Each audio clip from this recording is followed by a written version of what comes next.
Hello again, welcome back. This time I'm going to review Michael Bublé's live album just called Buble, which was for NBC a couple of months ago. This is just a review of his live album. It's audio only, so without further ado, let's get on with it.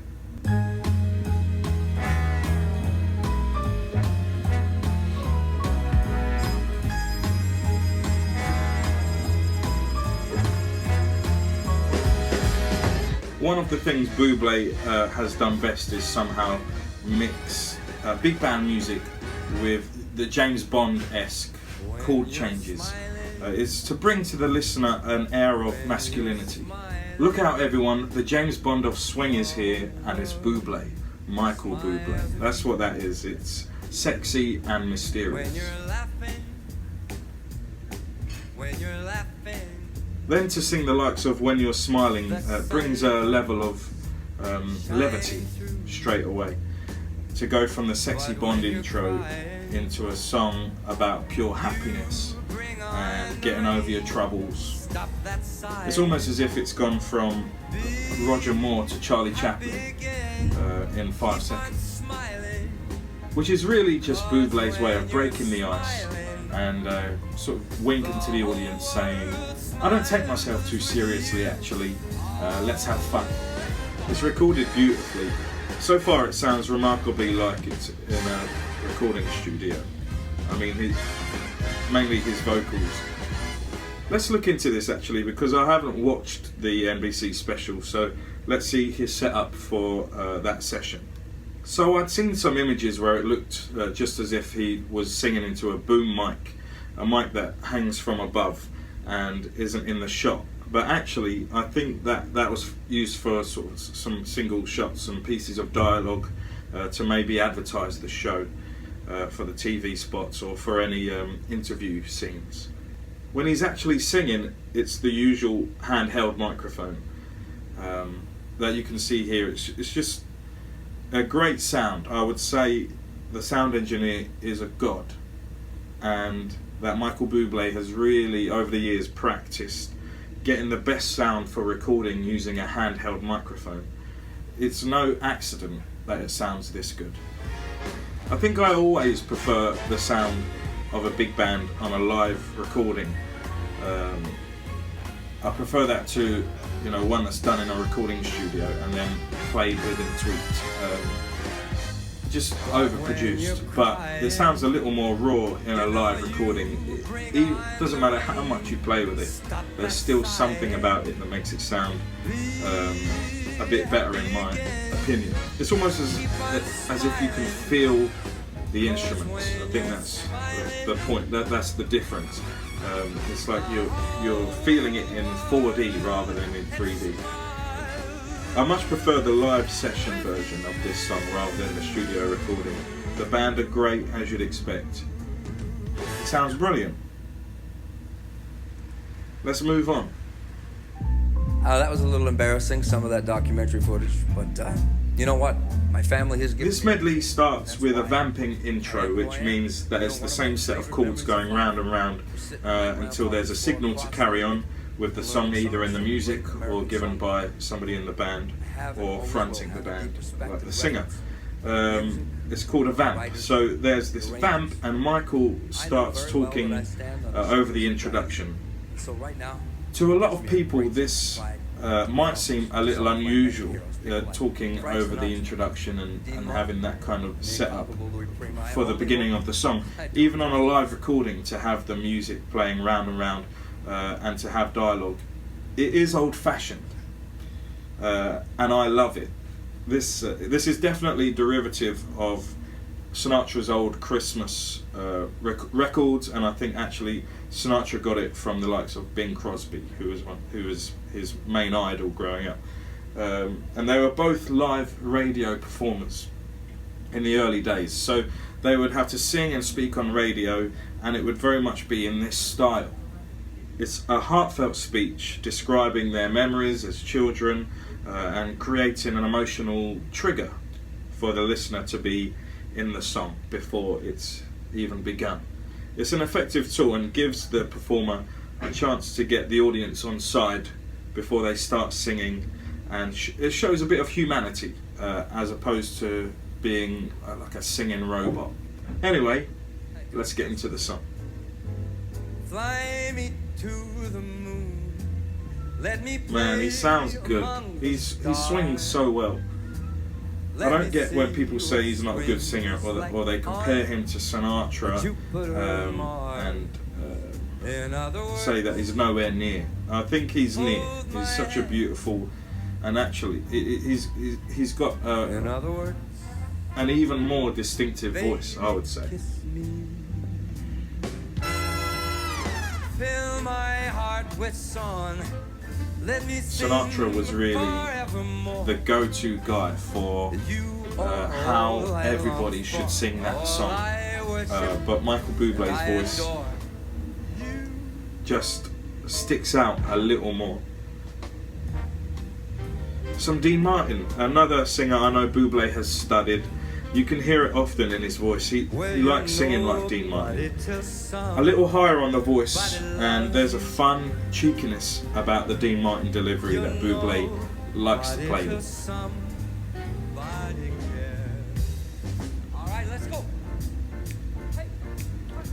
Louis Prima, originally, I haven't heard Michael Bublé perform a lot of this style of music.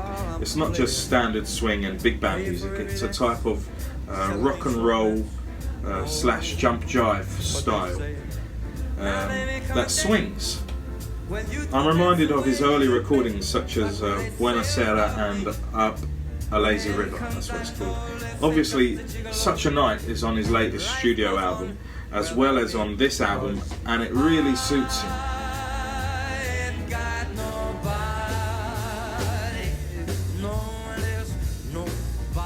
I'm not sure, but I think he would have sung this style of music a lot more before he got his record deal. Not so much nowadays, which is a shame. So I'm happy to hear him singing this.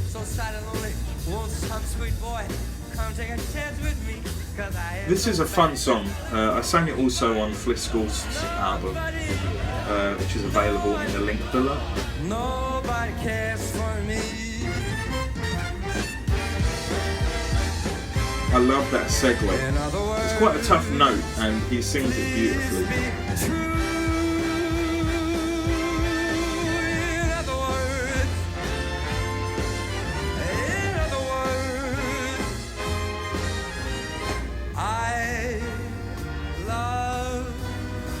Here's a little stab in the dark. Yep, well done.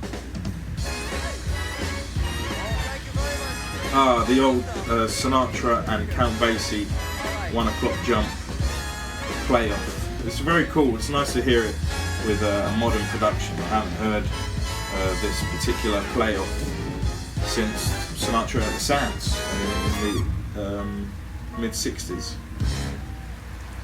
Let's move on. Here's that song again.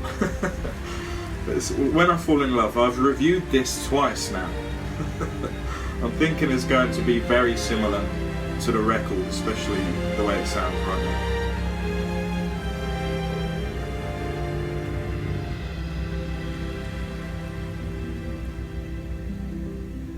When I fall, yeah, it's very, very similar.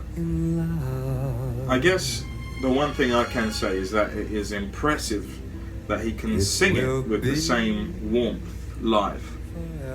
It's very easy to have sort of tired your voice out a little up until that point.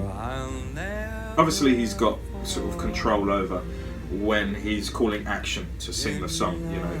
There might have been a 20-minute break before he sang this song after singing the last song, you know, because it is a live show, but it's not in time.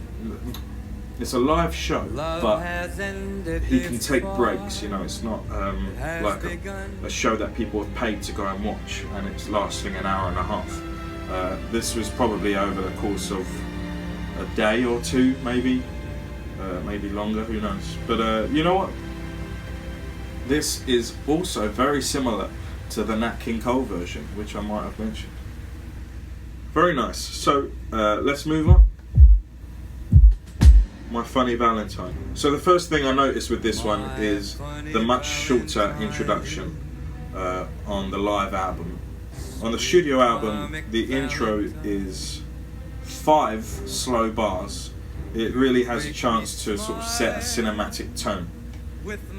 This live album intro cuts out all 5 bars of the intro and starts on the 6th bar of the album arrangement, which is fine, to be honest. On a live gig, let's just get to the song, you know. So we've already had the James Bond opening to the show. We don't need another James Bond introduction for My Funny Valentine.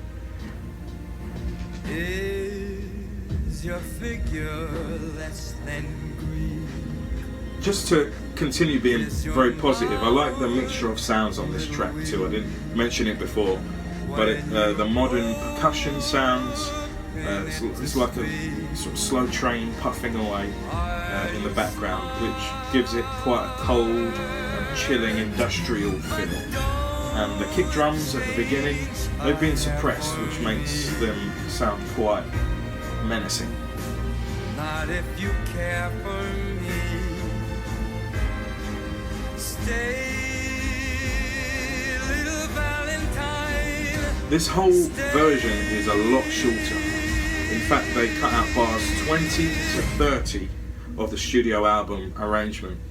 And if the bars are as slow as 1, 2, 3, 4, that's a significant amount of the song. It's a long time, which is interesting to me.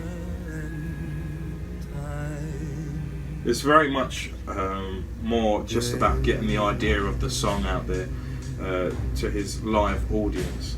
It's exactly 2 minutes shorter. Saying all of that though, I wasn't the biggest fan of this version of the song on the album, so it's fine. Let's move on. La Vie en Rose. Hold me close and hold me fast.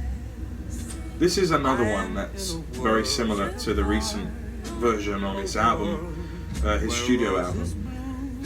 Cecile sounds very, very good on this track again. I like this arrangement a lot. It's very sweet.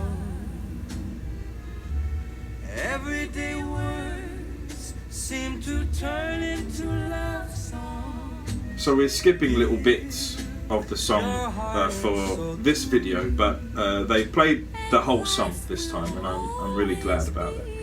But sorry, I've cut it short for you. It's such a good recording. I've wondered if they've just put an audience applause at both ends of the studio recording. But it just sounds so good, you know. So now we're about to get into a medley of songs that I love. It's a Beautiful Day, Haven't Met You Yet, and Home. Even though these are relatively light songs, like they're not very rocky, for example, you still need to attack them vocally, put in a lot of effort. It's quite tough to sound really, really good on these songs because they both start quite low in a low tenor, high baritone range, like his and mine. But I love the way he attacks these lines in his own songs. I mean, if he doesn't sound at his best in his own songs, he's written himself, what's he doing? Luckily, I think he does sound at his best. When you said goodbye, my whole world shined, you know it did. I love this selection of songs, and I think they do belong in a little medley. You know, they work very well in a medley. When he's primarily trying to plug and advertise his newer songs. These are some of his most popular songs. But 2 of them are very similar, and Home, people have heard a lot. It's a beautiful song, but yeah, this medley is great, and I really love listening to it. This is one of the songs I've listened to the most from this album, this medley. So well done, Michael. He's in such a good voice, right? That's the last time I'll sing.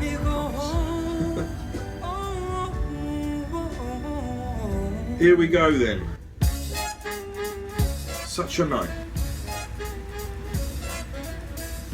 His new crowd pleaser. Especially with these newer tunes that he's recently recorded, they're going to be very similar to when he recorded them a year or so ago, you know. On this album, they're going to be very similar to his recording for the studio album, because not a lot of time has passed and he probably hasn't come up with too many new ideas. But over the years, he has come up with new ideas for his older stuff, so I imagine these will change in the years to come. But I can still pick out some interesting points. There are two main ones here. I've just heard two things that made me laugh. He's doing them subtly, but they're there for anyone to appreciate. Number one, he could be doing this without knowing, but in the studio recording, his such a night is very much at the back of the throat, like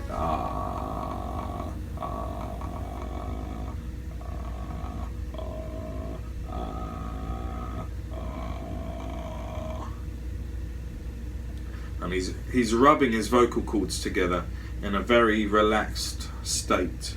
It's really at the bottom of his range, at the bottom of anyone's range, if you could go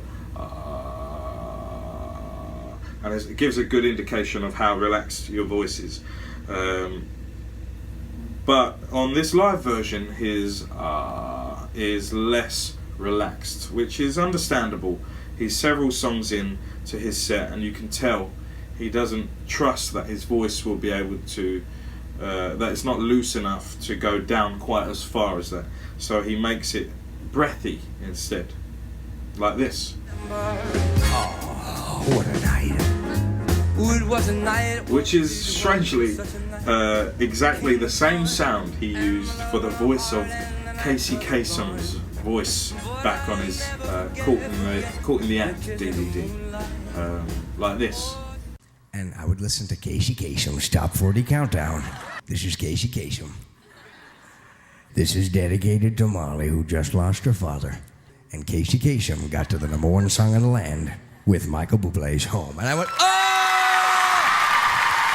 Number two, this one, he definitely knows he's doing it. It's taken from Frank Sinatra, and it's a lengthened S. It's a lengthened S. For example, listen to this. Oh, such a kiss, such a night. Let's go. Right? I love how much the band are getting into it. What a great recording.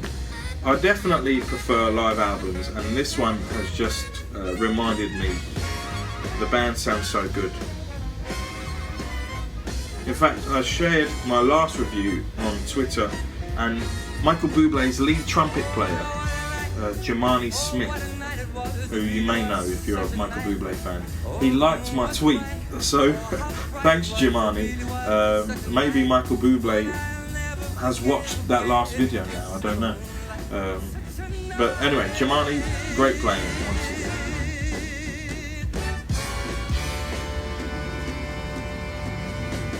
Feeling good. Here we go. This is one of my most favourite big band arrangements of modern times, and certainly my favourite Michael Bublé recording. So I'm really excited to listen to this once again and review it for you. Here we go. Birds flying high. It's a nice understated opening with just the piano, you know? Sun in the sky. You know how I feel. Breeze drifting on by. On Drifting On By, he does something a little different, and it is so cool. It's small, but it brings a new life to the beginning of the song, and I think it makes it sound like a little more modern, because I think he must have recorded this in 2004, which is 15 years ago. For me. Now here we go, epic Latinness. I like it.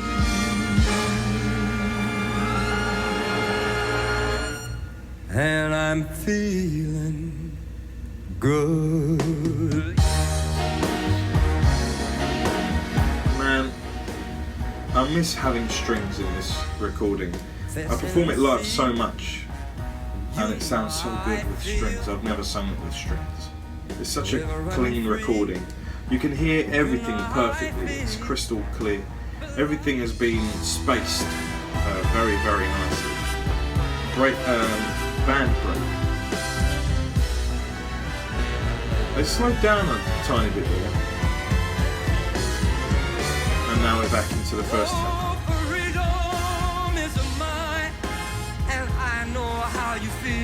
I love that bit. It reminds me of something Jess Glynn would do now vocally.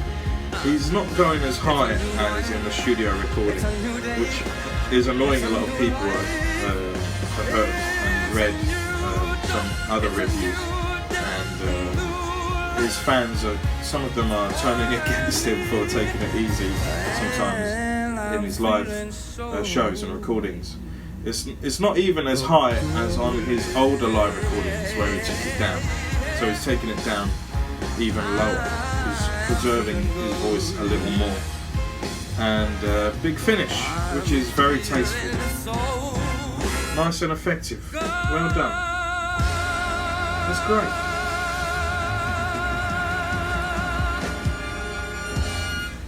Here is the last song. A song like for thank you. So much for inviting me and my incredibly talented musicians into your home tonight. You have brought my family and I more joy than I could ever hope. Is it just me, or is the whole sound a bit different? It's not recorded the same way as you can hear with headphones or earphones. It sounds a little more airy, and there's a bit more top end or treble. It's just strange. It's like it's from a totally different setting. This song he said he wants to be remembered for. He closes all of his shows with this song. They've cut the whole band instrumental out on this one too. In his live shows he sings this bit out with no microphone, which gives a great feeling of togetherness in these huge venues that he's singing in. When everyone's quiet, you can hear him perfectly. And there's no microphone or PA system in between you and him, which is a really nice, great effect. We're together. We were alone, and I was singing this song for you. What a beautiful rendition. Well, this has been a joy to listen to, and I'm so glad, so happy that he brought out this new live album. It's really revitalised my love for Michael Bublé's music, so thank you, Michael and Jamani, and everyone involved. This was pretty much exactly what I needed and wanted from Michael Bublé, and makes me look forward to the next album a little more. I hope you enjoyed this review. If you did, please do share it with someone you know who loves Michael Bublé. Check out my own Bublé-esque album now, which is on iTunes and Spotify and YouTube Music. Let me know what you think of that. It would be my pleasure to hear your thoughts in the comment section below. And thanks for watching, and I'll see you next time here on Shane Hampsheir TV. Thank you. Oh, don't forget to subscribe. I'll see you later. Save yourself.